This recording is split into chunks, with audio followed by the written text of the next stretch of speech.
Hey guys, क्या हाल चाल आप सबके। माय नेम इज जीवी सिंह, एक बार फिर से आपके सामने हाजिर हूं। तो चलिए स्टार्ट करते हैं। नेक्स्ट हमारा टॉपिक है रेस्पिरेशन का।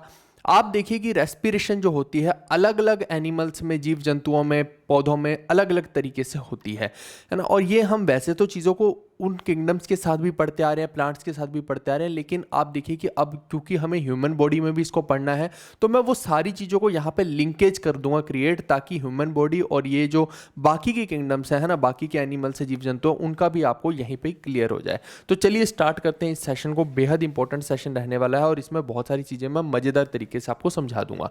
आप देखिए सबसे पहले तो कि जो रेस्पिरेशन है ये अलग अलग ऑर्गेनिजम्स में, अलग अलग जंतुओं में अलग अलग तरीके से हो सकती है। ऐसा नहीं होता कि अगर हम फेफड़ों से सांस ले रहे हैं तो बाकी सब में भी फेफड़े होंगे, बिल्कुल भी ऐसा नहीं है ना। कुछ ऑर्गेनिज्म ऐसे होते हैं जो अपनी स्किन के सरफेस के थ्रू सांस लेते हैं, जैसे कि आप देखिए कौन से हो गए, स्पॉन्ज हो गया, कोलेंट्रेटा हो गया, फ्लैटफॉर्म्स हो गए, ये जितने भी हैं ये स्किन के थ्रू सांस ले रहे हैं, है ना। और सांस लेने का मतलब या रेस्पायर करने का मतलब ये होता है कि ऑक्सीजन का इंटेक करना और कार्बन डाइऑक्साइड को बाहर निकालना। क्योंकि सबके लिए क्या हो जाएगा, स्पेशली पौधों को छोड़ दीजिए, वो तो फोटोसिंथेसिस में कार्बन डाइऑक्साइड का यूज़ करते हैं तो खाना बनाते हैं, लेकिन हम सब के लिए कार्बन डाइऑक्साइड बहुत ज़्यादा मात्रा में घातक होती है। कहने का मतलब है कि हमें अपनी कार्बन डाइऑक्साइड को बाहर निकालना है और ऑक्सीजन को इन करना है। ठीक है जी।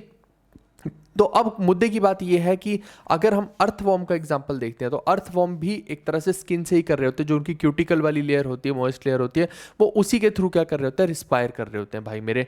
और सिर्फ अर्थवॉर्म ही नहीं, बहुत सारे इंसेक्ट्स भी सेम ही काम करते हैं। स्पेशली आप इंसेक्ट्स को देखेंगे तो जैसे मान लो कि कॉकरोच वगैरह हो गए, ये अपने ट्रैकिया के थ्रू जो है रिस्पायर कर रहे होते हैं। ठीक है, ट्रैकिया ट्यूब्स कह लीजिए या ट्रैकिया के थ्रू जो है करते हैं। फिर इसके बाद जो है आप देखिए बहुत सारे ऑर्गेनिज्म ऐसे भी हैं जो गिल्स के थ्रू करते हैं। जैसे हम आप देखिए एम्फीबियंस हो गए, मछलियां हो गई, है ना। तो बहुत सारे जो है जिनके अंदर गिल्स मौजूद हैं वो करेंगे गिल्स से। लेकिन कुछ ऐसे भी होते हैं भाई मेरे जो गिल से ना करके किससे कर रहे हैं, लंग से कर रहे हैं। जैसे मछलियां मैक्सिमम आप देखिए कि गिल से कर रही हैं, लेकिन एक मछली ऐसी है जो गिल्स से सांस नहीं लेती है, वो फेफड़ों से लेती है। जैसे कि आपका हो गया ब्लू व्हेल, है ना। तो व्हेल के अंदर क्या होता है, लंग्स होते हैं एंड नो गिल्स। ठीक है भाई, ये आपको ध्यान रखना है। ऐसे ही एक चीज़ का और, चलो मैं वो आगे बता दूंगा आपको, पर मुद्दे की बात ये है कि यहाँ पे अलग अलग आइटम है ना। जैसे फ्रॉग हो गया, तो फ्रॉग किससे करेगा, वो भी अपनी मॉइस्ट स्किन से रिस्पायर कर रहा होगा।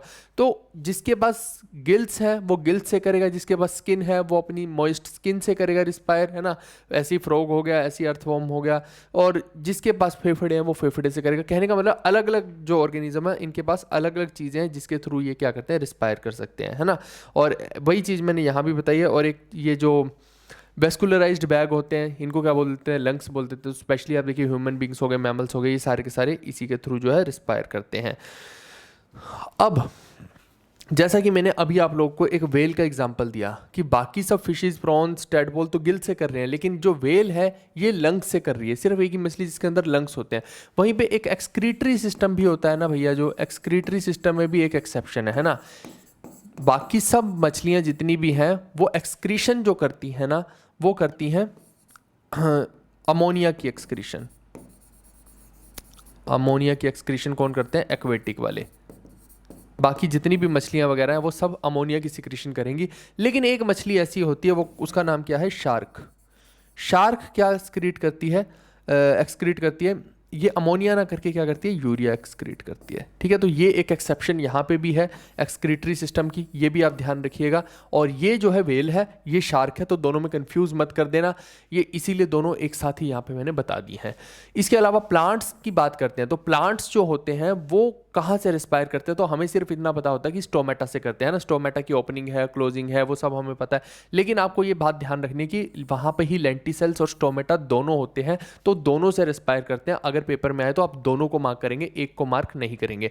फिर वहीं पे स्पाइडर, स्कॉर्पियन, ये सब बुकलंग से करते हैं। अर्थवॉर्म जो है वो स्किन से, मॉइस्ट क्यूटिकल से कर लेता है ना, मॉइस्ट क्यूटिकल से कर लेता है।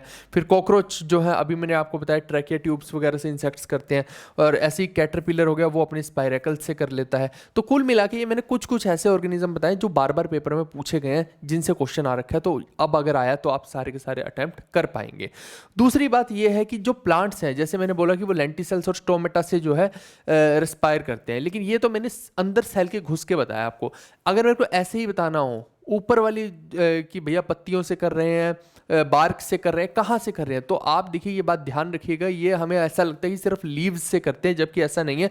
प्लांट्स के अंदर जो रेस्पिरेशन होती है ना, मैं फोटोसिंथेसिस की बात नहीं कर रहा हूँ, फोटोसिंथेसिस में केवल ग्रीन पार्ट ही फोटोसिंथेसिस करता है, लेकिन वहीं पे जो है रेस्पिरेशन की बात होगी, यानी कि ऑक्सीजन का इनटेक और कार्बन डाइऑक्साइड का आउट, तो ये रूट्स भी करती हैं, स्टेम्स भी करती हैं और लीव्स भी करती हैं, ये आपको ध्यान रखना है। यानी कि रूट, स्टेम और लीव्स तीनों मिलके करती हैं। गलती से भी वहाँ पे सिर्फ और सिर्फ लीव्स मत मार्क कर देना। हाँ, फोटोसिंथेसिस जो होता है ये कौन करता है, केवल ग्रीन पार्ट्स में, है ना, ग्रीन पार्ट्स में, जैसे कि लीव्स हो गई। तो ये जो है फोटोसिंथेसिस लिमिटेड रहती है, लेकिन वहीं पे जो आपका रेस्पिरेशन है ये सभी के अंदर रहती है, ऐसे आपको समझना है। अब एक और चीज़ आपसे पूछ सकते हैं कि मैक्सिमम फोटोसिंथेसिस जो होती है आपकी, वो कौन सी लाइट में होती है। तो ये आपको ध्यान रखना है कि रेड लाइट के अंदर जो होती है मैक्सिमम फोटोसिंथेसिस होती है, बस ये इतना से ध्यान रख लीजिएगा, है ना। और ग्रीन लाइट में जो है वो मिनिमम होती है, यानी सबसे कम फोटोसिंथेसिस ग्रीन लाइट में होती है ना। क्लोरोफिल तो ऑलरेडी उसके अंदर मौजूद है ना, उसको ग्रीन लाइट की ज़्यादा जरूरत नहीं, आप ऐसा समझ लीजिए, तो वो खुद ही ग्रीन है क्लोरोफिल। तो इसको जो है रेड लाइट की ज़्यादा ज़रूरत है पकाने के लिए, ठीक है, गर्म आंच की ज़रूरत है, और गर्म गर्म चीज़ क्या होती है, रेड कलर की हो जाती है, ऐसे आप समझ लीजिएगा। तो उसमें जो है इनका फूड ज़्यादा अच्छे से बनता है। चलिए, ये अभी मैंने जो है मोटे तौर पे आपको ओवरऑल ऑर्गेनिजम्स का एक आइडिया दिया, लेकिन जैसा कि मैंने आप लोग को बोला कि हमें तो ह्यूमन बॉडी पे आना था, तो उसका पर एक भूमिका बांधनी जरूरी होती है ना, कि हर जगह पे कैसे कैसे रेस्पिरेशन होती है, वो हम ऑलरेडी सब ऑर्गेनिजम्स की तो उनके अंदर ही पढ़ के आ चुके हैं। अब ह्यूमन बींग की बात करते हैं कि ह्यूमन बींग में कहाँ से होती है। तो ऑब्वियस ही बात है कि आपके 2 लंग्स हैं, 2 फेफड़े हैं, इन्हीं फेफड़ों से जो है रेस्पिरेशन आपकी हो रही होती है ना। ऐसे करते हैं, है ना, वो बाबा जी वाला, तो वो पता नहीं क्या क्या करते रहते हैं, तो वो वाला वो क्या होता है, कब क्या कहते हैं उसको, कपाल भारती, है ना। तो वो भी किससे कर रहे हैं आप, लंग्स के थ्रू ही कर रहे हैं, ठीक है भाई। अब आप देखिए कि जो हमारे से पूछ सकता है पेपर में, वो पूछ सकता है कि जो हमारा रेस्पिरेटरी सिस्टम है इसमें कौन कौन से ऑर्गन्स मौजूद होते हैं, है ना, कहाँ से लेके कहाँ तक को हम रेस्पिरेटरी सिस्टम मानते हैं। सबसे पहले आपने ध्यान देना है, ये जो नेजल कैविटी है, यानी नाक से जो है हमारा रेस्पिरेशन शुरू हो जाता है। क्योंकि आप देखिए इनटेक करने के लिए तो कोई छेद चाहिए था, तो ये 2 नाक छेद बना दिया। ऐसा तो नहीं है ना कि आप नाक से खा रहे हो, ऐसा तो नहीं होता कि छेद ही तो है, खा लेते हैं यहाँ से, है ना, या निकाल लेते हैं यहाँ से, ऐसा तो नहीं करते ना यार। जो चीज़ जिस चीज़ के लिए बने वही करोगे, है ना। तो खाने वाला छेद अलग है, नाक में डालने वाला अलग है ना। तो जो नाक में डालोगे वो क्या डालोगे, हवा ही डालोगे, और क्या करोगे तुम। तो नाक के अंदर से जब आप देखिए कि एयर एंटर करती है, तो आप सोचो कि इतना पोल्यूशन है बाहर, इतनी डर्ट है, एक कपड़ा सफ़ेद टांग दो तो कुछ टाइम बाद वो काला सा हो जाता है, उसको आपको धोना पड़ जाता है। आप देखिएगा, है ना, आप एक ही कपड़ा जो है रेगुलरिटी में बाहर यूज़ कीजिए, वो काला पड़ जाएगा एकदम से। और स्पेशली भारत के अंदर तो पोल्यूशन बहुत ज़्यादा, फॉरेन कंट्रीज़ में तो फिर चलो बहुत सारी कंट्रीज़ ने अपने आप को जो है इन्वायरमेंट फ्रेंडली बना रखा है, इन्वायरमेंट के नॉर्म्स बहुत स्ट्रिक्ट हैं, लेकिन भारत में तो उतना कहाँ स्ट्रिक्टनेस है। और जो है लोग ज़्यादा डर्ट क्रिएट करते हैं, फेंकते हैं, उनको कोई मतलब नहीं है इस चीज़ से। बट आप देखिए कि अगर वो सारी डर्ट अंदर चली जाएगी तो वो तो फेफड़ों में चली जाएगी, और वो तो गड़बड़ हो जाएगा मामला, है ना। तो उसको रोकना भी पड़ेगा, नहीं तो बीमारियां लगेंगी। तो उसको रोकने के लिए जो आपके लिए भगवान ने ऐसा सिस्टम तैयार किया है, एक एयर कंडीशनड सिस्टम, नाक को एयर कंडीशनर्स भी बोलते हैं बॉडी का। तो यहाँ बहुत सारे क्या है, आप सिलिएटेड मसल्स हैं, या फिर कह लीजिए कि छोटे छोटे से बाल के रेशे हैं।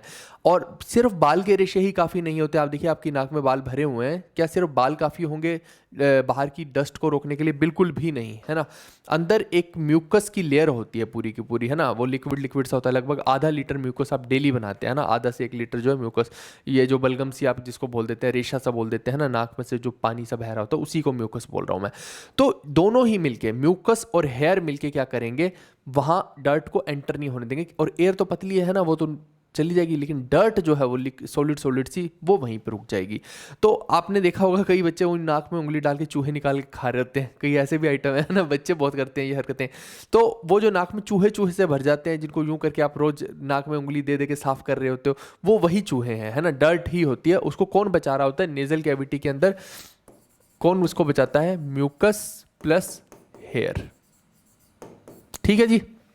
इसके बाद अगला पार्ट जो बनता है ना, नोज हो गया, उसके बाद बनता है फेरिंग्स। फेरिंग्स आता है आपका यहाँ पे। बेसिकली फेरिंग्स क्या कर रहा है, आपका जो माउथ है और आपकी जो नोज है, इन दोनों को यहाँ पे एक पॉइंट पे जोड़ रहा है एक तरह से, इसको बोलते हैं फेरिंग्स।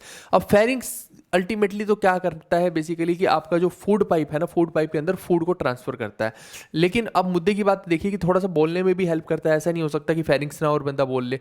और वहीं पे अगर आप थोड़ा सा नीचे और जाएंगे तो ये आपको दिख रहा है, ये ऐसे निकला हुआ दिख रहा है आपको। ये क्या होता है, हम लड़कों के अंदर तो स्पेशली आप देखिएगा, आपको यूं ही करके ये यहाँ पे दिख रहा होगा आपको, है ना। आप अपना देख लीजिए, मेरा ही क्यों देख रहे हैं, यूं करके और यहाँ हाथ लगा के देखो, आपको एक बिल्कुल पैना सा यूं निकलता हुआ दिख रहा होगा। क्या है ये? एप्पल एडम है ना।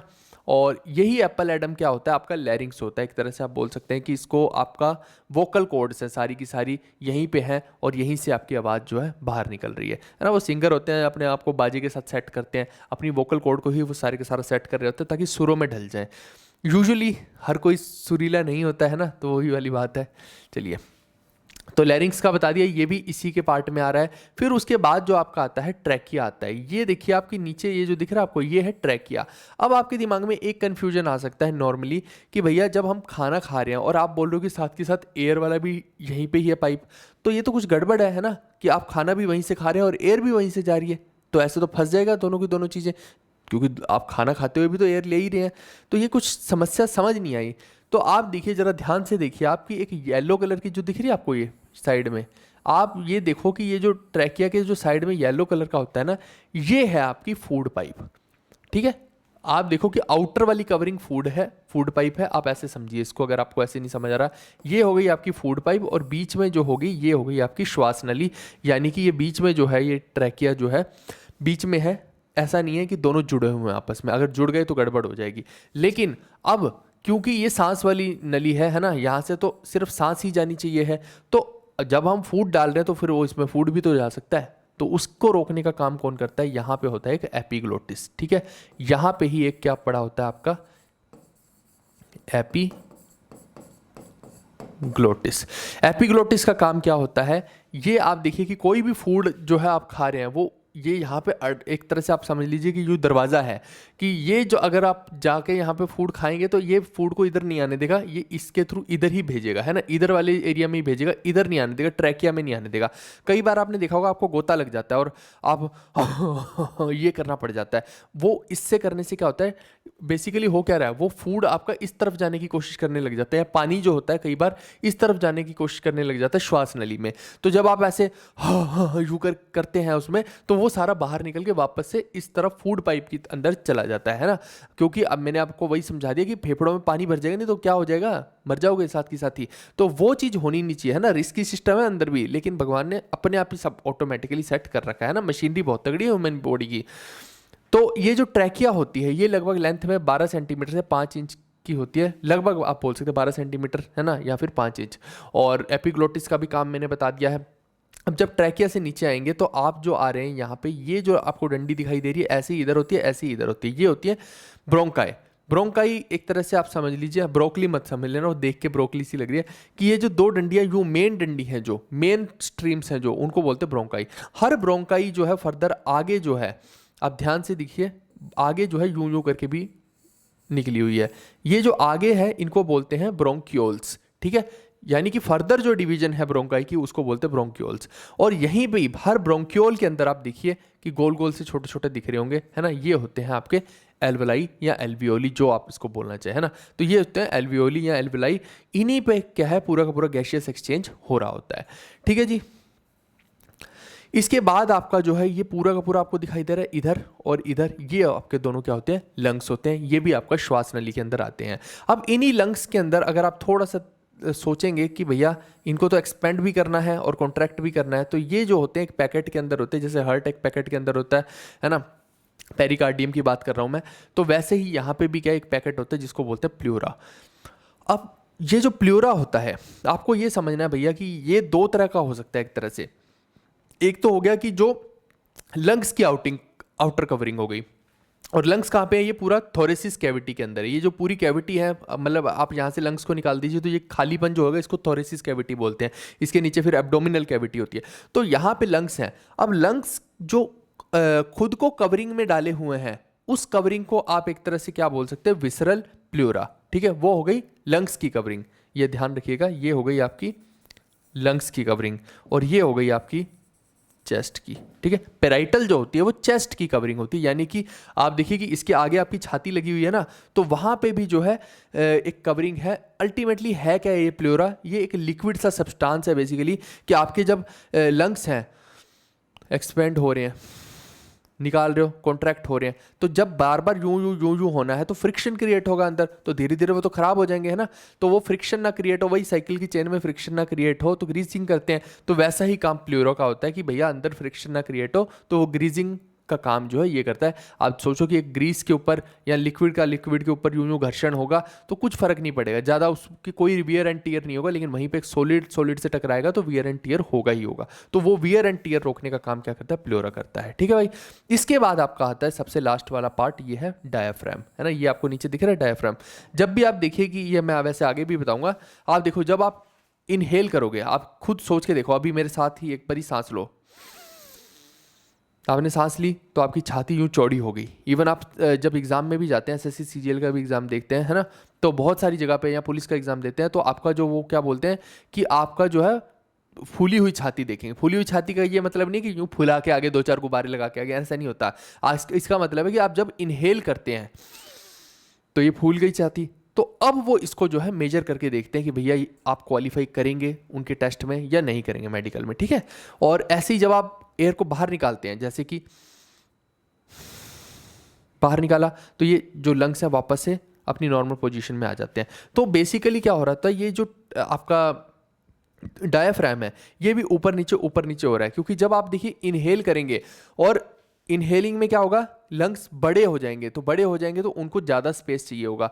जब ज़्यादा स्पेस चाहिए होगा तो ये जो डायाफ्राम है ये थोड़ा सा नीचे की तरफ हो जाएगा कि भैया लंग्स तुम ले लो स्पेस। लेकिन जब लंग्स वापस से छोटे होंगे तो फिर ये डायाफ्राम क्या करेगा, ये वापस से ऊपर यूँ चला जाएगा। अच्छा भैया स्पेस खाली हो गया तो मैं चला जाता हूँ, यूँ चला गया ऊपर, है ना। तो ये तरीका होता है डायाफ्राम का अपना पूरा सिस्टम अरेंज करने का। और जैसा कि मैंने आपको बोला, ये एल्वेलाई जो होती हैं ये ऐसी कुछ दिखती हैं, इसके चारों तरफ आप देखिए कि जो है ब्लड की जो है कैपिलरीज यूं करके इसको जकड़े हुए होती हैं, और यहीं से सारे का सारा गैस का एक्सचेंज हो रहा होता है, और जो भी है शुद्ध ब्लड जो है यहाँ से निकल के आगे जा रहा होता है। वो सब मैं आगे बताऊंगा पूरी की पूरी प्रोसेस, बट अभी जो है मेजर पार्ट जो है वो मैंने आपको बता दिया। अब ये जो लंग्स होते हैं, आप ये मत समझना कि ये यूं ही खाली होते हैं, है ना। आप अपने यहाँ पे यूं हाथ लगा के देखिए, आपको हड्डियाँ सी दिखाई दे रही होंगी जिनको आप बोलते हो रिब्स, है ना, कि अगर कोई यूं मारेगा तो ऐसे तो फिर लंग के अंदर छेद हो जाएगा, है ना, यूं करोगे तो। लेकिन आपके लंग को ऐसे कुछ नहीं होता है, क्योंकि यहाँ पे जो प्रोटेक्शन है, एक केज कह लीजिए, एक पिंजरा कह लीजिए, पूरा का पूरा जो हड्डियों का ढांचा बना हुआ है, इसको क्या बोलते हैं, रिब केज बोलते हैं। तो ये जो है आपको पूरा का पूरा दिख रहा है, ये बचाए हुए है पूरे का पूरा आपके लंग्स को। जब आप इनहेल करते हैं और लंग्स बड़े होते हैं तो इसको भी जो है अपवर्ड यूं करके बड़ा होना पड़ता है, और ऐसे ही जब आप आउट कर देते हैं एयर को तो इसको वापस से छोटा होना पड़ता है, यानी यहाँ भी ये पूरा का पूरा सिस्टम चलता है। आई होप कि ये बात आपको समझ आ रही होगी, इसीलिए मैंने बोला यहाँ पे कि ये जो प्लेरा है इसका बहुत ज़्यादा मेजर रोल हो जाता है, नहीं तो फ्रिक्शन होगा तो गड़बड़ हो जाएगी, ठीक है जी। तो ये मैंने आपको पार्ट्स के हिसाब से सारी की सारी चीज़ें एक ब्रीफ आउट की हैं अभी। आई होप कि ये बात आपको समझ आई होगी। अब आप देखिए कि लंग्स के अंदर भी दो तरह की सर्कुलेशन हो सकती है। अब देखो लंग्स को खुद के लिए भी भैया, इनके सेल्स हैं जो लंग्स के, उनको क्या चाहिए, ऑक्सीजन चाहिए। वो कहाँ से मिलेगी, ब्लड से ही मिलेगी। तो जो खुद के लिए चाहिए ऑक्सीजन, वो उसको सर्कुलेशन को क्या बोलते हैं, हम ब्रोंकियल सर्कुलेशन बोल देते हैं। लेकिन लंग्स दूसरा काम क्या कर रहे हैं, पूरे के पूरे ब्लड की सफाई कर रहे हैं, कार्बन डाइऑक्साइड को बाहर निकाल रहे हैं बाकी के पार्ट्स के लिए। वो वाली सर्कुलेशन जो इसके अंदर हो जाती है उसको हम एक तरह से बोल देते हैं पल्मोनरी सर्कुलेशन, ठीक है दोस्तों। अब इसके अलावा अगर आप देखें कि हमारा ब्रीदिंग रेट क्या होता है, अब मैं दिल के धड़कने की बात नहीं कर रहा हूँ, लोग अक्सर कंफ्यूज कर देते हैं, और पेपर में ऐसा भी होता है कि 72 टाइम्स पर मिनट लिखा होता है और आप मार्क करके निकल जाते हैं। हार्ट की बात नहीं कर रहा हूँ मैं, सांस लेने की बात कर रहा हूँ। तो सांस आप 1 मिनट में कितनी बार लेते हैं। अब देखो अलग अलग एग्जाम, एक जो रेलवे का एग्जाम था उसके अंदर आ रखा था जब इसका क्वेश्चन, तो उसके अंदर ऐसा बोला गया था जैसे 16 से 18 टाइम, है ना। वहीं पे जब हमने एमटीएस का एक पेपर देखा था तो वहां पे आई थिंक लिखा था 15 से 18 टाइम। कॉमन चीज एक बहुत खास थी कि भैया ये जो आखिरी का टाइम लिखा हुआ था ना, ये लगभग हर पेपर वाले ने 18 ही लिखा हुआ था। और बाकी के ऑप्शन में कहीं भी 18 नहीं था। तो ये कमाल की चीज़ थी, है ना। तो आपको ये कहीं किसी जगह पे 16 से 18 भी लिखा दिख सकता है, कहीं किसी जगह पे 15 से 18 भी, कहीं किसी जगह पे 14 से 18 भी लिखा दिख सकता है, पर मैक्सिमम लोगों ने इसको 18 तक ही लिख रखा है, 18 से ऊपर नहीं लिख रखा है। और जितने भी एग्जाम हुए हैं उनके अंदर ऑप्शन में 18 वाला ऑप्शन केवल एक ही था, है ना। ये चेंज हो सकता है, लेकिन ये लगभग लगभग आपका हर एग्जाम में 18 ही रहा। तो कहने का मतलब है कि ब्रीदिंग रेट आता है एग्जाम में, अगर ये कभी भी आ जाए तो 15 से 18 के बीच में आपको ध्यान रखना है। 1 मिनट के अंदर आप सांस लेते हैं।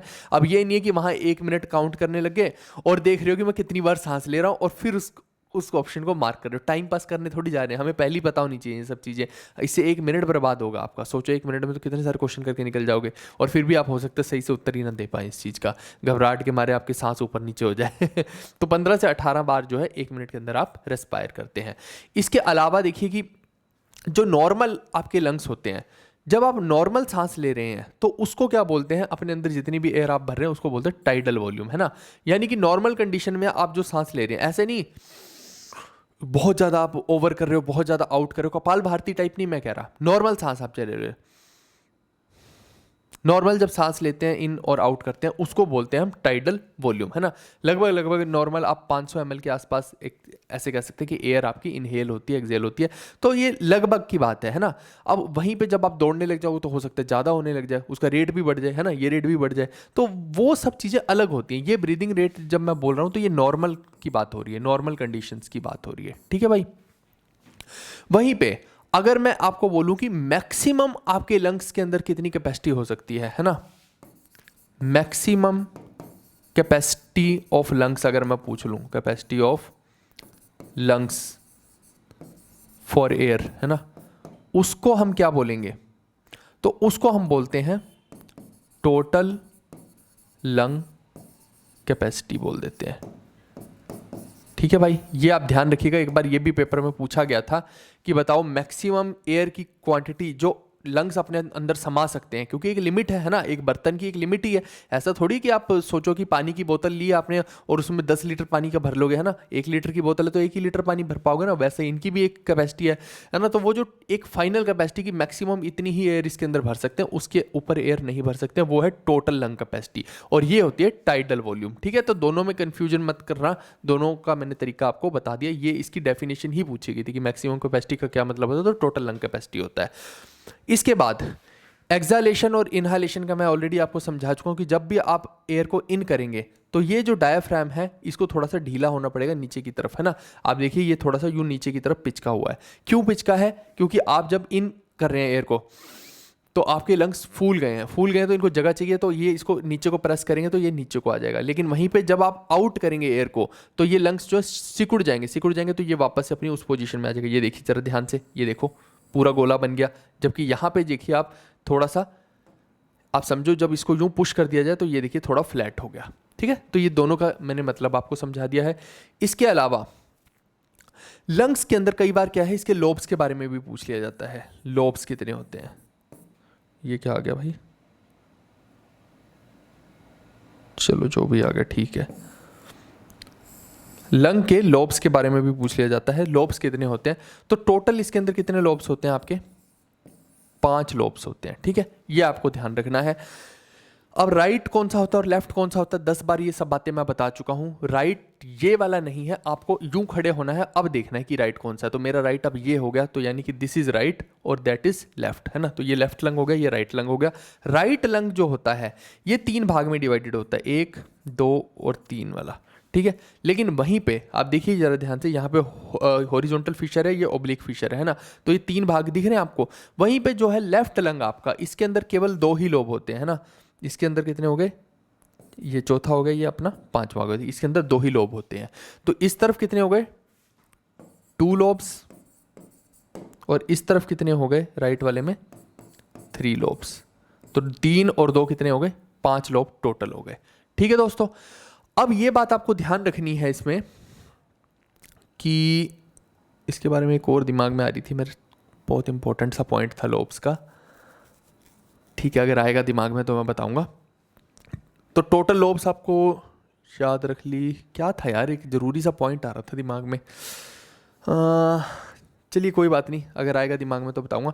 बस ये याद रखिएगा कि टोटल लॉब्स जो है अपनी 5 इसके अंदर हो जाती हैं, ठीक है। अगर पेपर में कोई पूछ ले, हाँ आ गया दिमाग में, कि इसमें आपको क्या लगता है कि दोनों लंग्स जो हैं वो सेम होते हैं क्या? ऐसा नहीं होता है। एक बात का ध्यान रखना, ये जो राइट लंग होता है ये लिटल हैवी होता है एज कम्पेयर टू दिस, ये लिटल लाइट होता है। अब लिटल ही होता है, लिटल लिटल है ना, ऐसा ना मत समझना कि पता लगे कि सोच रहे हो कि 2-3 किलो का फर्क होता है, इतना तो लंग्स का वेट भी नहीं होता है ना। तो कहने का मतलब है ये जो होता है राइट वाला हल्का सा भारी होगा एज कम्पेयर टू लेफ्ट वाले के। और एक खास बात होती है कि ये जो है शेप में भी सेम नहीं होते हैं। ये जो लंग होता है ना इस तरफ वाला, ये कुछ आप समझिए ऐसा होता है, ये ऐसा करके ऐसा होता है, जबकि वो वाला आप समझो कि ये यूं करके यूं होता है ना। तो यानी इधर वाला जो है ये पतला होता है और ये जो आपका राइट वाला होता है ये चौड़ा ज़्यादा होता है और यूं छोटा होता है। समझ गए इस चीज़ को? ये आपने ध्यान रखना है इस चीज़ का कि ये वाला जो है, इसको मैं लिख देता हूँ कहीं, ये वाला जो है मोर ब्रेड्थ होती है इसकी, मोर ब्रेड्थ, और क्या होता है लेंथ स्मॉल होती है, स्मॉल लेंथ होती है, और दूसरा हैवी होता है, ठीक है। वो वाला जो होता है थोड़ा पतला होता है लेकिन लंबा होता है, ये आपको ध्यान रखना है, और थोड़ा सा हल्का भी होता है। चलिए अब मैं आपको थोड़ा सा इसकी सर्कुलेशंस के बारे में समझाता हूँ। देखो ओवरऑल जो चीज़ है वो है वही, ये सारी की सारी जो हार्ट में हमने समझी है कि होता क्या है कि हार्ट में जो है आपका ये 4 नंबर पे देखिए मैंने इस तरफ लिख दिया कि पल्मोनरी आर्टरी है, ठीक है। ये पल्मोनरी आर्टरी से जो है हार्ट क्या भेज रहा है, जिसमें ऑक्सीजन की कमी है यानी कार्बन डाइऑक्साइड ज़्यादा है, ये जा रहा है लंग्स के पास। ये हमने वहाँ भी समझा था सर्कुलेशन सिस्टम में, और यहाँ से जो है लंग्स उसको ऑक्सीजनेट कर रहे हैं, और वो जो ऑक्सीजन वाला सिस्टम है वो आपका इस तरफ से एंटर कर रहा है। और ये जो होती है पल्मोनरी वेन होती हैं, मैंने ऑलरेडी आपको बताया था सर्कुलेटरी सिस्टम में, और यानी कि यहाँ से ऑक्सीजनेटेड ब्लड यहाँ आ जाता है। ये पूरा का पूरा सिस्टम है ना। और ये जो कार्बन डाइऑक्साइड वाला ब्लड है वो इसके अंदर आ कहाँ से रहा है बेसिकली, तो वो ऐसा है कि भैया अयोटा जो है वो पूरे के पूरे सेलुलर लेवल पे है ना, छोटे छोटे सेल्स जितने भी बॉडी में सबको क्या कर रही है, भेज रही है ऑक्सीजनेटेड ब्लड। और हर सेल के अंदर क्या होती है आपको पता है कि हर सेल रिस्पायर करता है, वहाँ पे कार्बन डाइऑक्साइड रिलीज होती है, उसका सेलुलर वेस्ट है, वो क्या करता है ब्लड को दे देता है, ब्लड वापस से हार्ट में ले आता है, हार्ट से फिर लंग्स में जाता है, लंग्स उसको फिर से ऑक्सीजनेट करके वापस से हार्ट पे भेजते हैं। तो ये सर्कल जो है ये चलता रहता है ना। ये सर्कल ऑलरेडी मैं आपको सर्कुलेटरी सिस्टम में भी समझा चुका हूँ, ये तो अब मैंने सिर्फ इसलिए, एक सेकेंड इसको हटा दूँ, ये सब इसलिए मैंने यहाँ पे बताया है आपको ताकि यहाँ पे भी आप एक कनेक्ट फील कर पाए कि अब जो हम बात कर रहे हैं यहाँ पे लंग्स के लेवल पे बात करने वाले हैं, ये नीचे वाली तो ऑलरेडी हम बात कर चुके हैं। तो लंग्स के अंदर क्या हो रहा है वो आपको समझना है ना। हालांकि रेस्पिरेशन भी 2 तरीके से हो सकती है, और अल्टीमेटली होना ये है कि भैया ये जो आपका अंदर एयर आ रही है ना, ये सारे के सारे एल्वियोली है ना, ये जो छोटे छोटे एल्वियोली हैं इन्होंने ही करना है, ये गोभी के फूल जैसे दिख रहे हैं, इन्होंने ही सारे का सारा गैस एक्सचेंज आपका करना है बाय डिफ्यूजन। तो वो मैं आपको बताने वाला हूँ कि होता क्या है अल्टीमेटली। 2 तरह के आप समझिए कि रेस्पिरेशन हो सकते हैं, एक एक्सटर्नल रेस्पिरेशन होता है, एक इंटरनल रेस्पिरेशन होता है। एक्सटर्नल रेस्पिरेशन का मतलब क्या है कि आप जो बाहर से सांस ले रहे हैं और फेफड़ों में जा रहा है, और वहाँ पे जो है एल्वेलाई जो कर रहे हैं है ना, ये आप ध्यान दीजिए, ये कौन कर रहा है यहाँ पे मेन जो है मीडियम कौन है, एल्वेलाई या एल्वियोली आप कह लीजिए है ना। तो एक्सटर्नल में जो है एल्वेलाई क्या करता है, एक तरह से अभी मैंने समझाया, वो गैस एक्सचेंज करता है। जैसे कि आप देखिए आपकी बॉडी के अंदर ब्रीद इन करेंगे जब, तो इन करेंगे तो यहाँ पे ऑक्सीजन जो है बहुत सारी यहाँ पे प्रोड्यूस होगी है ना, नई ऑक्सीजन अंदर आएगी। और वैसे ही आप देखिए कि यहाँ पे देखो जो आपका ब्लड स्ट्रीम है, ये ब्लड दिख रहा है रेड कलर का, इसके अंदर क्या है ऑक्सीजन की मात्रा कम है, और इसी के अंदर जो है कार्बन डाइऑक्साइड मोर है ना। तो अब आप खुद सोचो कि अगर इसमें कार्बन डाइऑक्साइड ज़्यादा है तो ये कार्बन डाइऑक्साइड को उस तरफ छोड़ना पड़ेगा और उस ऑक्सीजन को लेना पड़ेगा, ठीक है। यानी कि आप देखिए कि इस ब्लड के अंदर जो होता है अल्टीमेटली कार्बन डाइऑक्साइड जब हाई है तो ये कार्बन डाइऑक्साइड को अंदर की तरफ यहाँ पे छोड़ देगा, और वहाँ जितनी भी ऑक्सीजन है उसको क्या करेगा, ले लेगा, ठीक है जी। जब ऐसा करता है ये, तो ये ओवरऑल एक्सचेंज कुछ ऐसा दिखाई दे रहा होता है। मैं यहाँ पे आपको पूरा एक्सप्लेन कर देता हूँ। ये देखिए ये ब्लड है, ब्लड ये जो आया है ऑब्वियस सी बात है कि ये कौन सा आया है जिसके अंदर कार्बन डाइऑक्साइड ज़्यादा है ना, मोर CO2 वाला ब्लड आया है।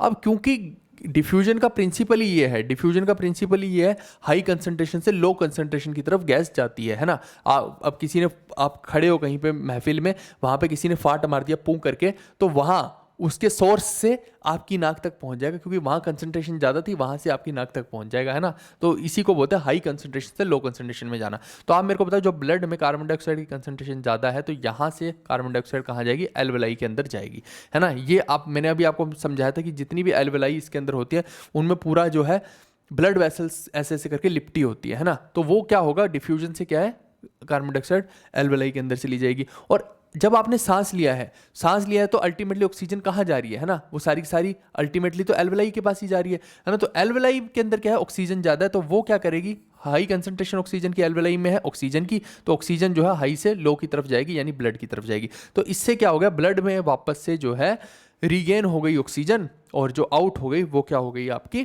Carbon dioxide. आई होप कि ये बात आपको समझ आई होगी।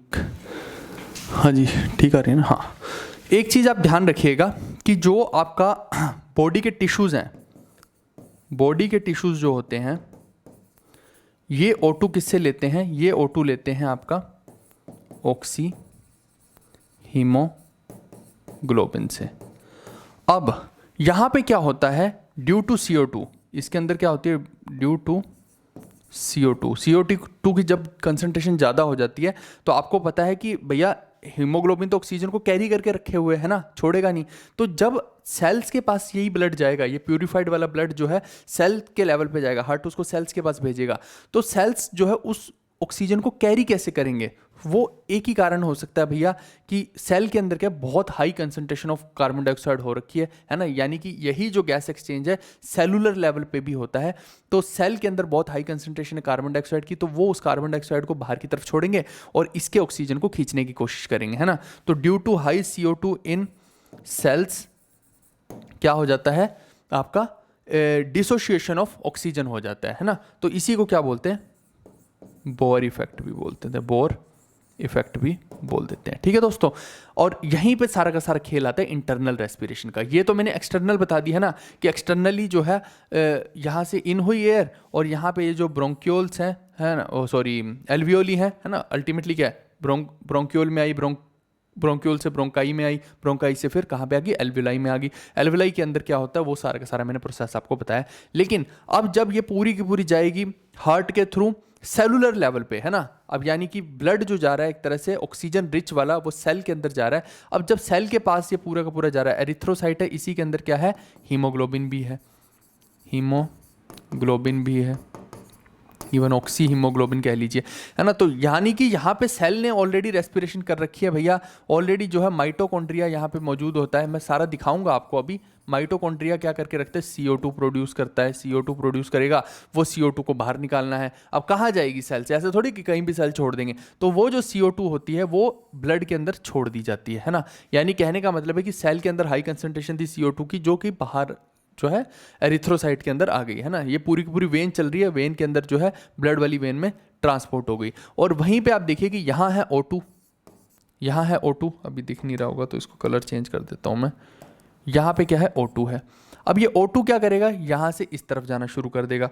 क्यों जाना शुरू कर देगा, अगेन वही वाला कंसंट्रेशन वाला ही सारा का सारा गेम होता है कि भैया हाई कंसंट्रेशन है अंदर ऑक्सीजन की ब्लड के, तो वो यहाँ से सेल की तरफ जाएगी। तो सेल की तरफ जाएगी तो ये O2 कहाँ पहुँच जाएगी, सेल के अंदर पहुँच जाएगी।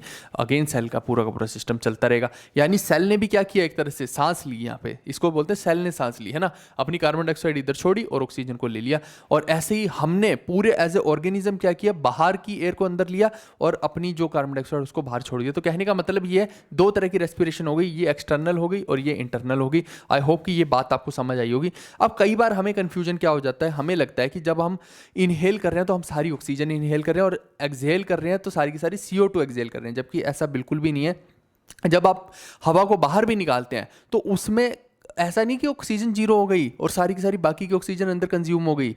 बहुत सारी ऑक्सीजन आप बाहर भी निकालते हो। जी हाँ, आप देखिए कि इनहेल्ड एयर होती है जैसे, उसके अंदर लगभग आप देखिए हमारी एयर के अंदर 79-78% के आसपास तो नाइट्रोजन ही, जो कि एक इनर्ट गैस है, तो वो अगर हमारे अंदर भी जा रही है तो कोई दिक्कत नहीं है, वो किसी से भी जो है, क्योंकि नोबल गैस है, किसी से भी कोई रिएक्शन नहीं करती है, तो ऑक्सीजन नाइट्रोजन का तो कोई दिक्कत ही नहीं है, वो अंदर चलेगी हमारे, है ना। लेकिन साथ में जो है जब आप इनहेल कर रहे हैं तो जो एयर अंदर जा रही है, ये जो जा रही है, इसके अंदर O2 की मात्रा जो होती है लगभग 20 से 21% होती है, ठीक है, यह है इनहेल्ड में।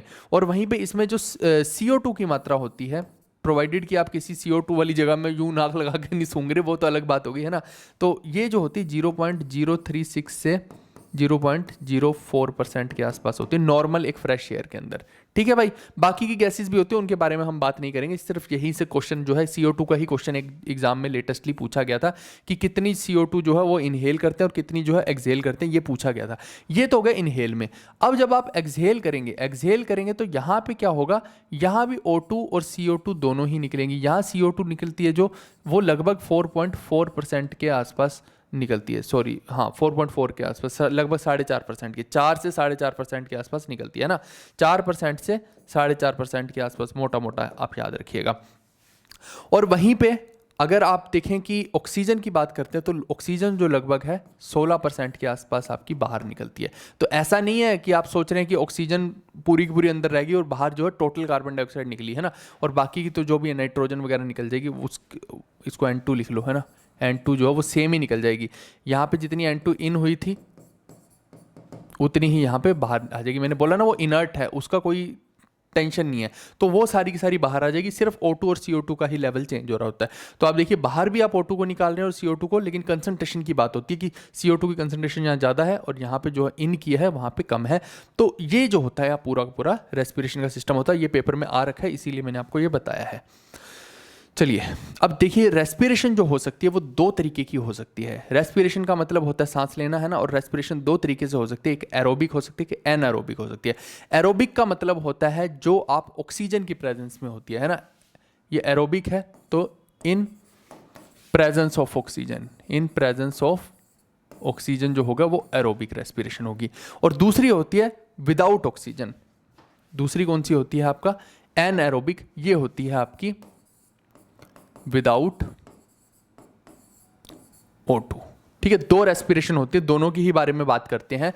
अब ये मैं क्यों बता रहा हूं रेस्पिरेशन, अभी मैंने आपको क्या समझाया पीछे कि भैया सेल्स क्या करते हैं, यहाँ पे यही तो समझा रहा हूं, इतनी देर से बीन बजा रहा हूं कि सेल क्या कर रहे हैं, यहाँ पे रिस्पायर कर रहे हैं ना, सेल भी सांस ले रहे हैं। अब सेल के लेवल पे मैं आपको बताने जा रहा हूं कि रेस्पिरेशन क्या होती है ना, वो अगर समझ आ गई तो फिर ये आपको पूरा कॉन्टेक्स्ट समझ में आ जाएगा कि भैया हो क्या रहा है अल्टीमेटली, है ना। मैंने ये तो बता दिया कि ये सेल सांस ले रहे हैं और अपनी कार्बन डाइऑक्साइड यहाँ ब्लड में छोड़ रहे हैं, ब्लड फिर से इस कार्बन डाइऑक्साइड को कहाँ पे लेके जा रहा है, हार्ट के पास, हार्ट से फिर लंग्स में जा रही है ना, तो वो सर्कल तो बता दिया। लेकिन यहाँ पे अल्टीमेटली कैसी रेस्पिरेशन हो रही है हम उसकी बात कर रहे हैं कि भाई सांस कैसे ले रहे हैं सेल। अब जो सेल होते हैं अगर तो वो ऑक्सीजन की प्रेजेंस में सांस लेते हैं, है ना, ऐसा जरूरी नहीं कि हर कोई ऑक्सीजन की प्रेजेंस में ही सांस ले, है ना, तो सेल जो होते हैं ऑक्सीजन की प्रेजेंस में भी ले सकते हैं, एब्सेंस में भी। अब जो प्रेजेंस में सांस लेते हैं वो किस लिए लेते हैं, क्योंकि इनको क्या चाहिए, आपकी बॉडी के अंदर क्या है, सेल के अंदर है माइटोकॉन्ड्रिया। माइटोकॉन्ड्रिया क्या होता है, power house of the cell होता है ना, mitochondria is power house of the cell. अब पावर हाउस का मतलब है कि भैया ये क्या बनाता है, एनर्जी बनाता है। एनर्जी बनानी है तो भैया इसको क्या चाहिए होगा, खाना चाहिए होगा खुद के लिए, है ना, एक रॉ मटेरियल चाहिए होगा और साथ में इसको कुछ ऐसा चाहिए होगा जिससे ये कुकिंग कर पाए, तो उसी के अंदर जो है इसको O2 चाहिए हो रही है ना। तो अगर इसको ऑक्सीजन मिल जाती है तो खेल बदल जाता है। जैसे कि आप देखिए कि इसको ग्लूकोज मिल गया, है ना, ग्लूकोज हम कहते हैं ना कि जब भी आपको बहुत ज़्यादा थकावट फील हो रही है तुरंत से ग्लूकोज पी लो, तो ग्लूकोज जैसे ही आप पीते, डॉक्टर भी जो सिरिंज में चढ़ाते क्या चढ़ाता है, ग्लूकोज चढ़ाता है, वो इंस्टेंट सोर्स ऑफ एनर्जी है ना। क्यों चाहिए, क्योंकि आपकी बॉडी जो है उसी पे काम कर रही है कि ग्लूकोज को ही ऑक्सीजन की प्रेजेंस में क्या करती है भैया, आगे एनर्जी में कन्वर्ट करती है ना, CO2 निकालती है, वाटर निकालती है, ATP निकालती है। यही जो कार्बन डाइऑक्साइड होता है यही आपका वेस्ट है जो सेल क्या करता है, रेस्पिरेशन के थ्रू जब सेल सांस लेता है तो CO2 को बाहर निकालता है, तो यही वाली CO2 है ना। यही मैं आपको समझाना चाह रहा हूँ यहाँ पे कि ये जो CO2 है ना ये वही वाली है, माइटोकॉन्ड्रिया ने CO2 निकाली और वो ब्लड में डाल दी। तो आई होप कि आपको बात समझ आई होगी, यहाँ पे वो ये पूरी रिएक्शन से हमें पता लग रहा है। लेकिन ये कार्बन डाइऑक्साइड निकलने के साथ साथ यहाँ पे एनर्जी भी बनती है और यही खेल है सारे का सारा, इसी एनर्जी की वजह से, इसी को लेने की वजह से सारा का सारा सिस्टम चल रहा है ना। अब आप देखिए कि इसमें दो प्रोसेस होती है, एक होती है ग्लाइकोलिसिस और एक होती है बाकी की प्रोसेस, है ना। इसको बोलते हैं एरोबिक रेस्पिरेशन, क्योंकि आप थोड़ा सा ध्यान से देखिए कि अगर ये ग्लाइकोलिसिस यहाँ पे हो रही है तो सेम ही ग्लाइकोलिसिस आप देखिए यहाँ भी हो रही है, ये देखो ये रीग्लाइकोलिसिस है ना।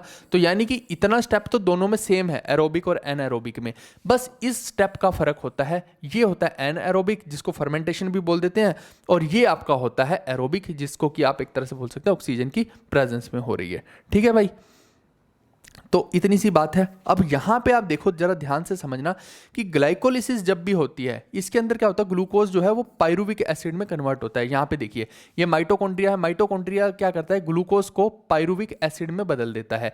ये स्टेप होती है ग्लाइकोलिसिस, और यहाँ पे क्या बनते हैं, 2 एटीपी बन जाते हैं। ठीक है, यहाँ पे इस प्रोसेस में हमेशा जो है 2 एटीपी बनते हैं, 2 एनर्जी के सोर्स बनते हैं। ठीक है, तो यहाँ कितने बन गए, 2 एटीपी बन गए।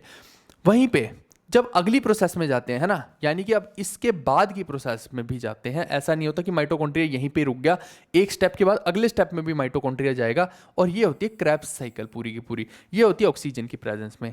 ठीक है, तो ये जो मैं बता रहा हूँ ना ग्लूकोज को ग्लूकोज को O2 की प्रेजेंस में, सिर्फ O2 ऐसा नहीं होता कि सिर्फ डायरेक्ट ग्लूकोज और O2 ऐसा करने लग गए, बीच में एक जो चीज बन रही है पायरुविक एसिड बन रही है, वहीं से जो है 2 एटीपी पहले ही आ चुके हैं, यानी 2 रुपए आपके पास पहले ही आ गए। अब जो बाकी की प्रोसेस बच रही है इसमें फर्दर ये रिएक्शन होती है, और ये रिएक्शन जब होती है तो यहाँ पे 36 एटीपी और बनते हैं, है ना। आप देखिए क्रेब्स साइकिल से फिर से जो है ये सारे के सारे एटीपी बन रहे हैं, ये लोग लगभग 36 एटीपी यहाँ पे बन जाते हैं और 2 एटीपी यहाँ पे बन जाते हैं। ठीक है, तो ये दोनों प्रोसेसेस जब होती हैं, दोनों का चक्का जब घूमता है, ये ग्लाइकोलिसिस है और ये बाकी की क्रेब्स साइकिल है, तो ये 2 और 36, यानी आप यहाँ पे देखिए 2 और 36 कितने हो गए, टोटल 38 एटीपी टोटल होते हैं। लेकिन आप एक चीज ध्यान रखिएगा कि अगर तो वो टोटल एटीपी की बात कर रहा है इस पूरी प्रोसेस में, तब तो 38 एटीपी ही बनेंगे। लेकिन जैसा कि मैंने बोला ग्लाइकोलिसिस तो सभी के अंदर सेम है, स्टेप 1 तो सब दोनों में ही सेम है, और यही स्टेप 2 डिसाइड करता है भैया कि एरोबिक है या एनएरोबिक। अगर वो सीधा पूछ लेगा कि एरोबिक में कितने बन रहे हैं, तो ये आप बोलेंगे कि भैया एरोबिक में बन रहे हैं। एरोबिक में कितने बनते हैं, 36 बनते हैं। फिर समझिए वो पेपर में पूछ क्या रहे, इसी बात से ही डिपेंड करेगा भैया कि तुम सही उत्तर दे पा रहे हो कि नहीं दे पा रहे हो, नहीं तो फिर गड़बड़ हो जाएगा मामला। अगर एरोबिक में पूछेगा तो 36 एटीपी, अगर टोटल ओवरऑल इस पूरी प्रोसेस में पूछ लेगा तो कितने एटीपी बनते हैं, फिर उस प्रोसेस में बन जाएंगे टोटल 38 एटीपी बन जाएंगे। ठीक है, और यही जो है एनर्जी है जो आपको चाहिए है आपकी बॉडी को। तो ये मैंने सेलुलर लेवल पर बता दिया, और इससे ही जो CO2 बाहर आती है उसी को ब्लड जो है वापस प्यूरिफाई करने के लिए ले जाता है। अब दूसरा प्रोसेस आपका बन सकता है एनएरोबिक का, यानी ग्लाइकोलिसिस तो इसमें भी हो रही है, सेम वही है कि ग्लूकोज से पायरुवेट बनना है या पायरुविक एसिड बनना है ना। तो यहाँ पे जो है 2 एटीपी तो भैया प्रोड्यूस हो चुके हैं, 2 एटीपी तो यहीं पे मिल जाते हैं।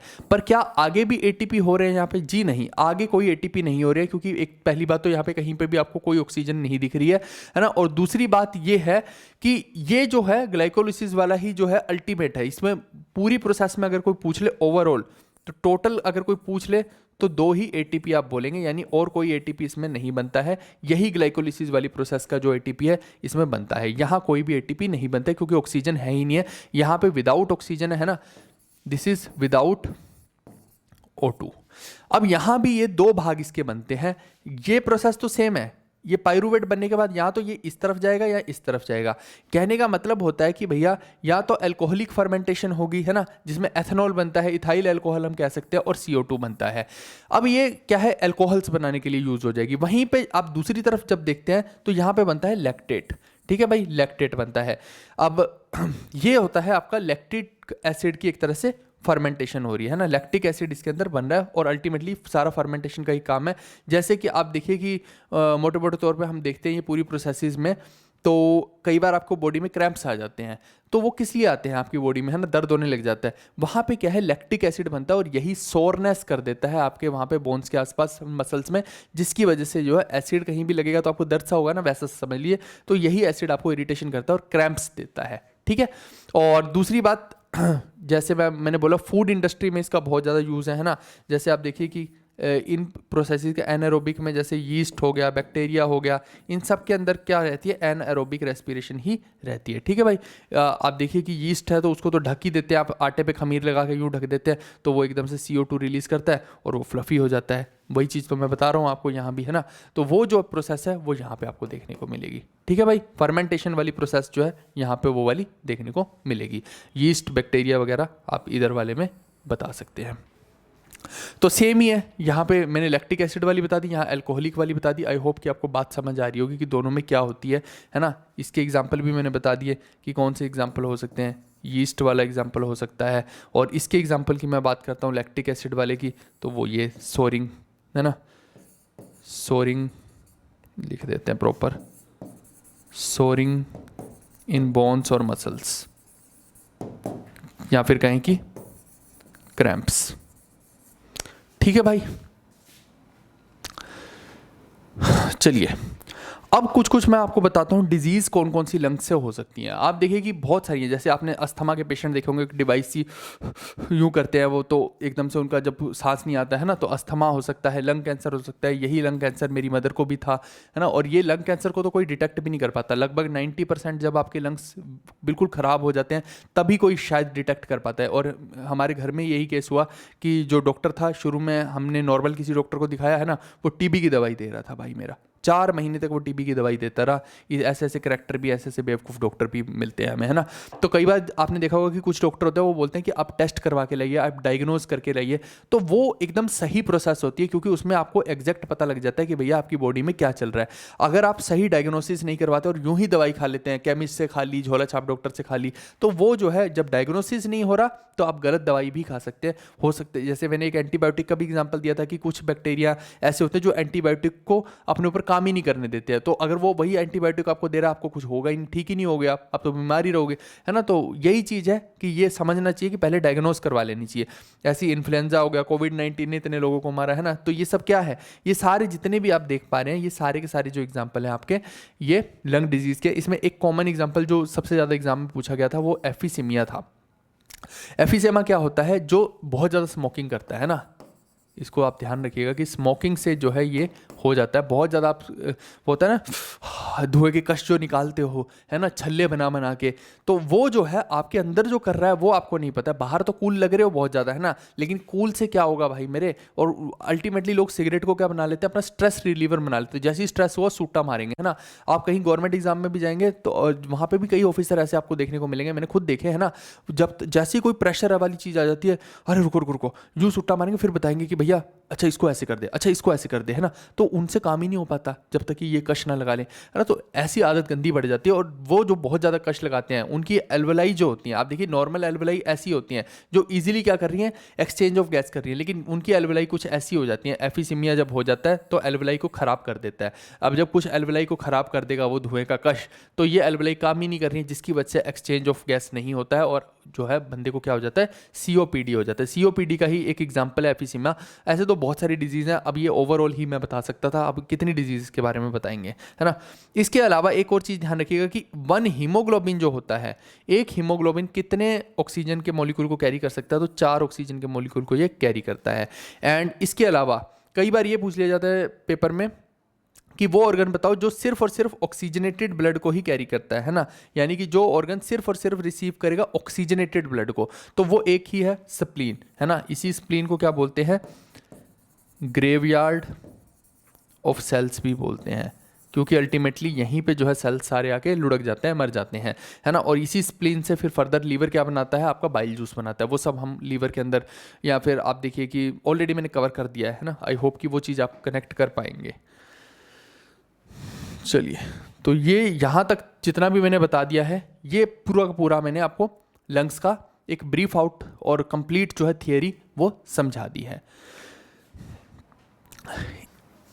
अब इसके बाद जितने भी आप देख रहे हैं, है ना, स्पेशली जो पेड वाले बच्चे हैं, आप देखिए कि इसी पूरी की पूरी चीज़ के मैंने क्या बना दिया। आप देखो नोज़ है, तो मैंने यहाँ पे ऐसा नहीं किया कि यूं ही बस लिख दिया, मैंने पूरा लिखा कि कितना हम म्यूकस बनाते हैं, है ना, हर दिन। हर चीज़ को मैंने वेल डिफाइन कर दिया कि फेरिंग्स को क्या बोलते हैं, ये थ्रोट के अंदर होता है भैया, है ना, कहाँ पे होता है और क्या करता है, बोथ एयर और फूड का ये पैसेज है एक तरह से। और ऐसी लैरिंग्स है, इसको वोकल कॉर्ड्स बोलते हैं, एडम्स एप्पल बोलते हैं, कंठमनी भी बोल सकते हैं। ये सीधा सीधा पेपर में क्वेश्चन आ रखे हैं, सीधा सीधा, है ना। तो कहने का मतलब है कि यहाँ जो मैंने बनाया है ना, ये पूरा प्रॉपर एक आप लोग के लिए बना दिया, ताकि आप जो है हिंदी और इंग्लिश वाले बच्चे जो है इससे कनेक्ट कर पाए। तो बिल्कुल वही चीज़ें जो मैंने अभी समझाई हैं आपको कि लैरिंग्स क्या है, ट्रैकिया क्या होती है, इसकी लेंथ कितनी होती है, तो इसी को विंड पाइप भी बोलते हैं। छोटी छोटी बातें हैं, लेकिन क्या होता है कि अब यही पेपर में आ जाती हैं। सिर्फ मैं समझा दूँ और ये सब लिखूँ ना, तब भी गड़बड़ हो जाती है। इसीलिए तो मैं बोल रहा हूँ बहुत मेहनत की है ना। और ये क्या कैरी करती हैं, अल्टीमेटली कहाँ एयर जा रही है, वो सब मैंने बताया। फिर जो ट्रैकिया है, एक चीज़ मैं बताना भूल गया कि ये जो इसके बाहर का मटेरियल होता है ना, ये जो है इसको क्या बोलते हैं, इसको बोलते हैं कार्टिलेजिनस रिंग्स। कार्टिलेजिनस रिंग्स, ठीक है भाई। तो ये जो है एक तरह से छल्लों का बना होता है, मांस के छल्लों का बना होता है।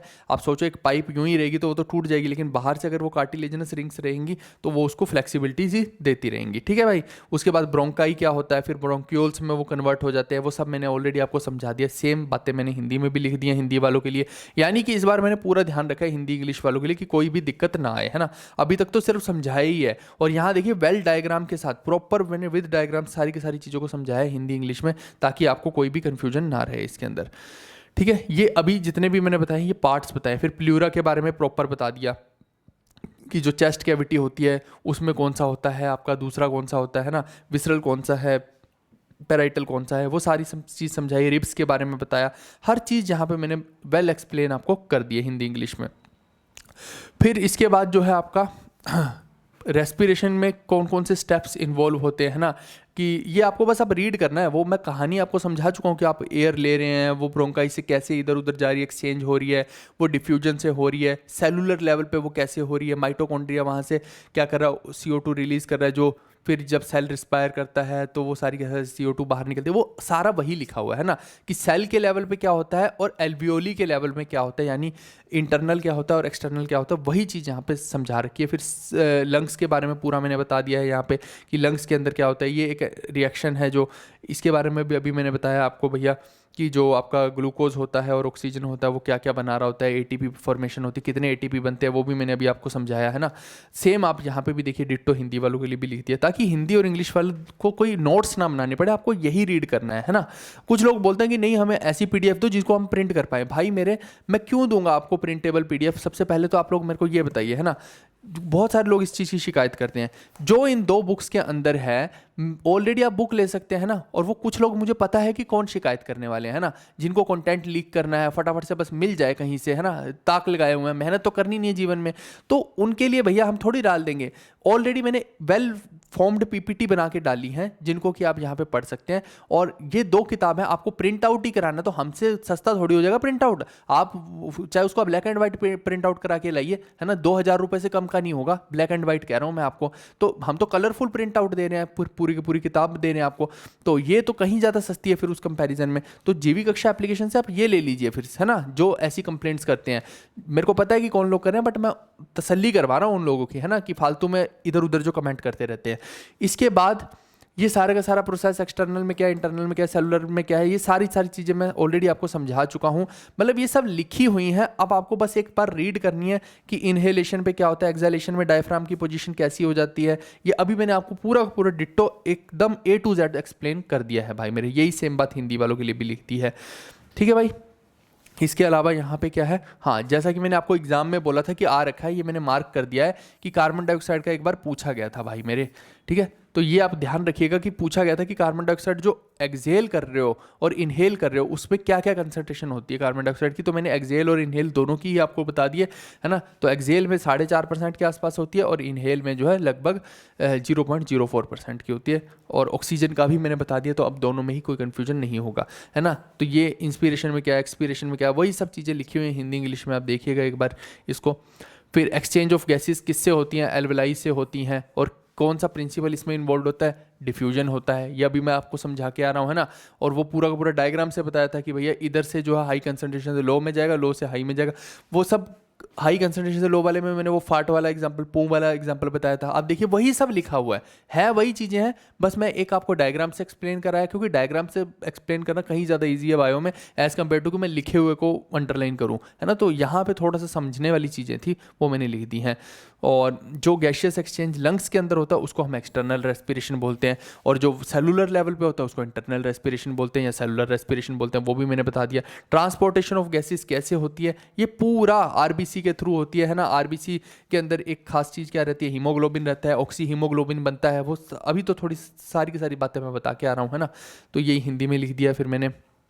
इसके बाद देखते हैं और क्या है। हाँ, ये कुछ एक्स्ट्रा फैक्ट्स हैं जिसके बारे में आप एक बार पढ़ सकते हैं। एक बात और ध्यान रखिएगा, जो हीमोग्लोबिन होता है ना, हीमोग्लोबिन की जो टेंडेंसी है, जैसे आप देखिए कि कार्बन डाइऑक्साइड को तो वो ले रहा है, लेकिन कार्बन मोनोऑक्साइड के लिए और ज़्यादा हो जाएगी, है ना। CO के लिए जो है इसकी टेंडेंसी और ज़्यादा हो जाएगी या एज़ कम्पेयर टू CO2। ठीक है, तो ये आपको ध्यान रखना है कि जो कार्बन मोनोऑक्साइड है अगर एक बार आपके अंदर घुस गई तो फिर क्या है, वो पूरे सिस्टम में फैल जाएगी, क्योंकि वो निकलने का नाम नहीं लेगी। वो बहुत ज़्यादा स्ट्रॉन्ग बॉन्ड यहाँ पे क्रिएट कर लेती है आपके ब्लड सेल्स के साथ। तो इस वजह से जो है कार्बन मोनोऑक्साइड का एक्सपोजर पॉइजनस है एक इंसान के लिए as compare to carbon dioxide. So basically आप बोलेंगे कि कार्बन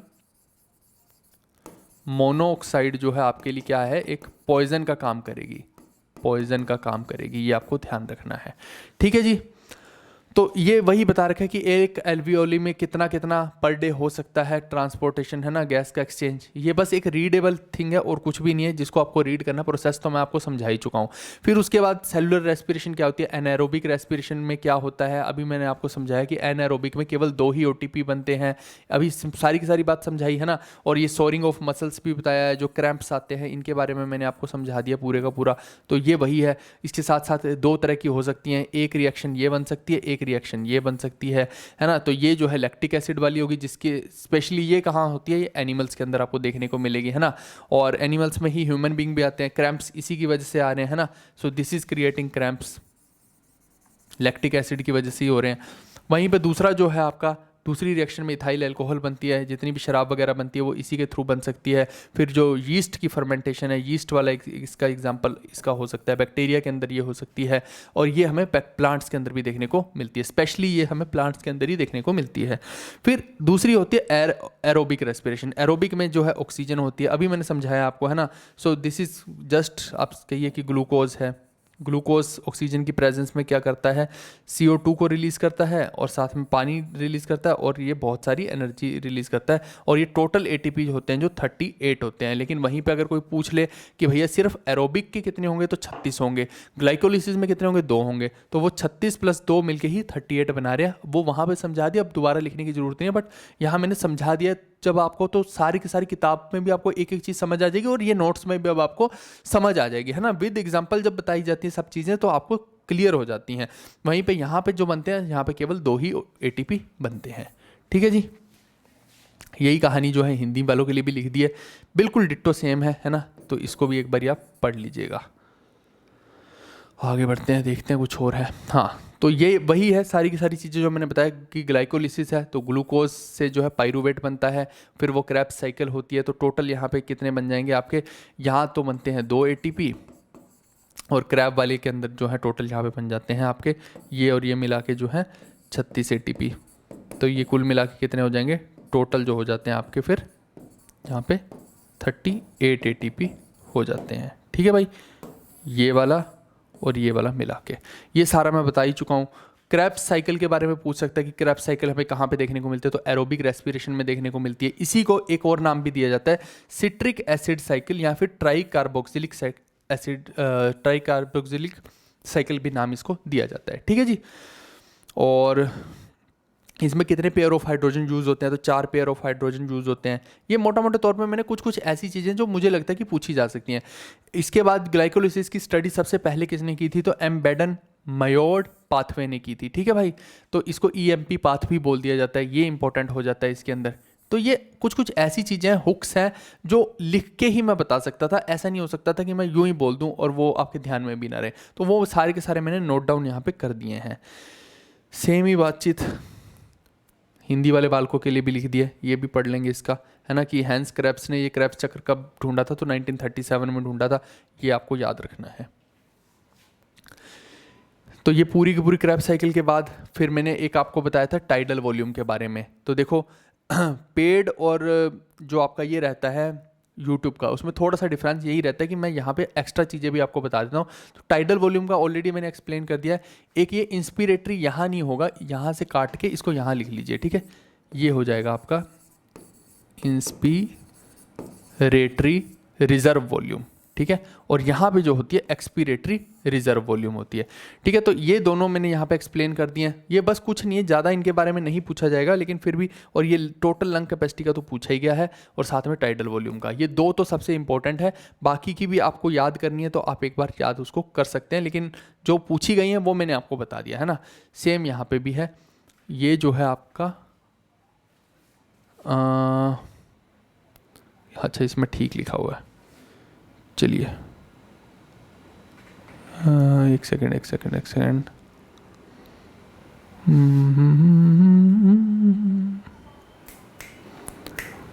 ठीक है, ये हो गया। इसके बाद कुछ एक्स्ट्रा फैक्ट्स, ये जिसमें हैशटैग इंपॉर्टेंट लगा दिया है, ये पेपर में आए। जैसे ऑन एन एवरेज एक हेल्दी ह्यूमन जो वो कितने टाइम ब्रीथ करता है, तो ये जो मैंने बोला ना, अलग अलग एग्जाम में अलग अलग टाइप की चीज़ें आ रही हैं। किसी में 12 से 16 आ रहा है, किसी में 15 से 18 आ रहा है। तो ये मैं वही कह रहा हूँ कि जबकि ये पेपर बार बार पेपर वर्क में पूछा जा रही है, तो जब पूछा जा रहा है तो आपको पढ़ना तो पड़ेगा ही, है ना। तो अब देख लीजिए, मतलब कि 16 से 18 के बीच के आसपास की ही बातें हैं, तो 12 से 18 में कोई भी होगा तो वो आपको दे देगा, क्योंकि वो ऑप्शन के ऊपर है ना सारी की सारी गेम। वो कभी भी ऐसा नहीं करेगा कि 12 से 16 भी ऑप्शन में दे रहा है और 12 से 18 भी ऑप्शन में दे रहा है। ऐसे ऑप्शन कभी भी नहीं होंगे। 18 से ऊपर वाला या तो कोई ऑप्शन होगा, या 18 से बिल्कुल नीचे वाला कोई ऑप्शन होगा, है ना, कि वो बोल देगा कि 2 से 10 बार ऐसा लिख दिया, तो वो आप समझ जाएंगे, वहाँ से आपको एक क्लियर हो जाएगा, ठीक है जी। फिर ये अलग अलग बीमारियों के बारे में, अस्थमा, एफिसेमा, ये सब मैं ऑलरेडी आपको समझा ही चुका हूँ चीज़ें। सेम बात हिंदी में भी लिख दी है। फिर और क्या हो सकता है, ठीक है। तो कुल मिला के जो है ये मैंने आपको बता दिया है मोटे मोटे तौर पे। ये 15 से 18 भी आप लिख सकते हैं, क्योंकि अलग अलग एग्जाम में अलग अलग पूछा गया, तो उस हिसाब से मैंने यहाँ पे लिख दिया है। आई होप कि ये चीज़ आपको समझ आई होगी। भाई मेरे बहुत मेहनत की है एक एक चीज़ को बनाने में। ऐसा नहीं है कि यूं ही बन गया ये कंटेंट जितना भी है ना। एक एक चीज़ को लिखना, उसको एकदम हाईलाइट करना, ताकि आपको हर चीज़ ना क्लियर हो जाए यहाँ से। ऐसे तो फिर कोई कुछ भी पढ़ा के चला जाए हवा हवाई में, तो मैं भी एक बोर्ड के ऊपर बस एक डायग्राम लगा के और उसी में सब कुछ करके चला जाऊँ। लेकिन कोशिश यही रहती है कि बेहतर से बेहतर कंटेंट दिया जाए, ताकि ये सब चीज़ें जब आप पढ़ते हैं ना, तो इनसे आपका सिलेक्शन 100% है कि हो ही जाए। आई होप कि आपको समझ आया होगा। आपसे रिक्वेस्ट है, एक बहुत बड़ी रिक्वेस्ट मैं कर रहा हूँ, बार बार सबसे कर रहा हूँ, कि भाई एक तो अपनी जो जीवी कक्षा एप्लीकेशन है प्ले स्टोर पे, आप वहाँ जाइए, 5 स्टार रेटिंग दीजिए और एक पॉजिटिव कमेंट दीजिए। डेफिनेटली ये बाकी लोगों की हेल्प करेगा, क्योंकि क्या होता है, लोग कई बार समझते नहीं है आप जो बनाना चाह रहे हो। कई बार लोगों को ये समझ ही नहीं आता कि भैया ये व्यक्ति कुछ और अलग से डिफरेंट टाइप की चीज़ बना रहा है जो किसी ने बनाई नहीं है और उस चीज़ को बनाने में भी टाइम लगता है। ऐसा नहीं हो सकता कि मैं कोई कचरा बना के और एक ही स्लाइड में बना के आपको दे दूं, फिर उसका कोई सेंस नहीं बैठता है ना। फिर मैं भी बाकी टीचरों की तरह ही हो जाऊंगा। लेकिन एक अच्छी चीज़ बना रहा हूँ, वन टाइम बना रहा हूँ, है ना। ताजमहल रोज़ तो बनते नहीं, ताजमहल बन गया तो बन गया, वही वाली कहानी है। तो मैं ये जो है 2 से 3 महीने के अंदर सारे का सारा ऐसा बढ़िया कंटेंट क्रिएट कर दूंगा कि आपको कहीं डिपेंड होने की जरूरत नहीं पड़ेगी। लेकिन उसके लिए मुझे आपकी सपोर्ट चाहिए, है ना। आपका मॉरल सपोर्ट जो रहेगा ना, तभी मैं और बेहतरीन चीज़ें बना पाऊंगा। मैं स्पीड से ज़्यादा कंटेंट की रिफाइनमेंट पे ध्यान दे रहा हूँ कि कैसे आपके दिमाग में वो सारी चीज़ें घुस जाए और कौन कौन सी चीज़ें हैं जो ज़रूरी हैं। अगर वो रिसर्च वर्क मैं नहीं करूँगा, मैं बहुत सारी चीज़ों को छोड़ दूंगा, है ना, तो फिर कोई सेंस नहीं बैठता। मुझे लेटेस्ट चीज़ों को अपडेट भी करना है ना, कि अभी लेटेस्टली एग्जाम में क्या क्या चीज़ें आ रही वो भी बताना है। तो फिर अगर वो छोड़नी ही है, केवल एक ढकसोला करना है कि भैया टोटल पूरा करना है, तो वो तो एक गलत चीज़ होगी ना, है ना। तो वो गलत चीज़ करने से अच्छा होता है, मुझे लगता है कि ठीक है 4 बातें मैं सुन लूँ, ठीक है 4 दिन लेट जाएगा कंटेंट, लेकिन कम से कम जो पढ़ेगा उसका सिलेक्शन तो हो जाएगा ना, है ना। तो बाद में खुद दुआएं दे देगा। तो अभी आप जितने भी जेन्युइन फॉलोअर हैं, आप प्लीज़ सपोर्ट कीजिए एप्लीकेशन को, वहाँ पर जाके रेटिंग अच्छी करवाइए, है ना, और उसके अंदर पॉजिटिव कमेंट्स भी दीजिए। हम मिलते हैं नेक्स्ट वीडियो में। Bye bye, take care, see you, love you all.